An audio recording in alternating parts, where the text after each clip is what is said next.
Donc au départ, l'UNESCO, dans les années 70, s'est préoccupé des relations entre les humains et l'environnement. C'est à l'époque qu'on a commencé à se rendre compte qu'effectivement, il y avait des problèmes autour de la crise de l'énergie, mais aussi avec certaines pollutions très importantes, notamment autour du DDT. On a effectivement commencé à prendre conscience de cette difficulté d'une relation saine entre l'homme et la biosphère. Donc les scientifiques se sont penchés sur la question et l'UNESCO a décidé de prendre cette question véritablement à bras-le-corps. Le programme a aujourd'hui 50 ans. Ces 50 ans ont été surtout marqués par la prise en compte plus importante de ces questions par les politiques, par les décideurs, par les entreprises et notamment par les gestionnaires des espaces et des territoires. Donc on a quelque part inventé le concept de développement durable au début des années 70 et celui-ci a progressé au fur et à mesure du temps. Ce qui est intéressant dans ce programme, donc depuis les années 70, ça a été cette mise en place des réserves de biosphère à travers le monde. On est aujourd'hui avec 727 réserves de biosphère dans plus de 120 pays. Donc on a une certaine expérience, on a fait des différents types d'expérimentation, on a surtout échangé à travers le réseau mondial. Donc ça permet effectivement de confronter des prises en compte différentes, parce que les contextes sont différents, avec des solutions différentes, mais en tout cas ça donne beaucoup d'originalité. Le côté réseau mondial nous apporte cette dimension.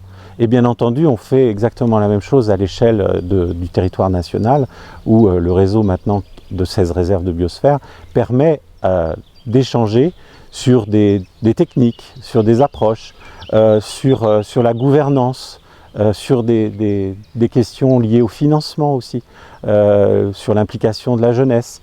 On apprend les uns des autres, on expérimente, on réussit ou on réussit moins bien, mais en tout cas on progresse et on met en œuvre au quotidien cette question qui maintenant devient, j'allais dire presque à la mode, de la transition écologique.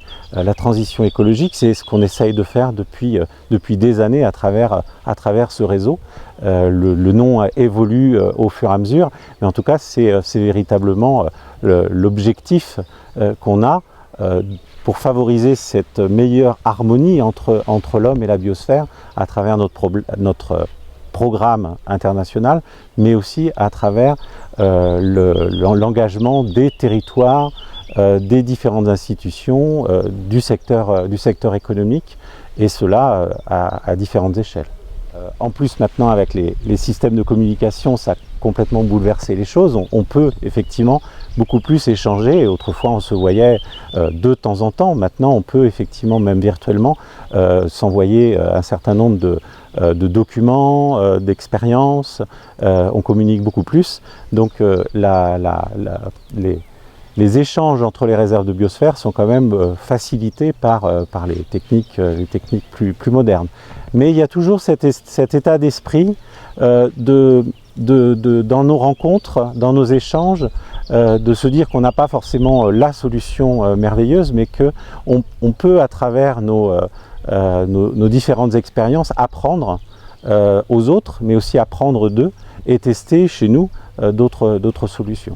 On a appris, maintenant il faut effectivement faire connaître mieux peut-être ces expériences et puis proposer des solutions pour effectivement sortir des impasses qu'on voit arriver et dont la science nous informe.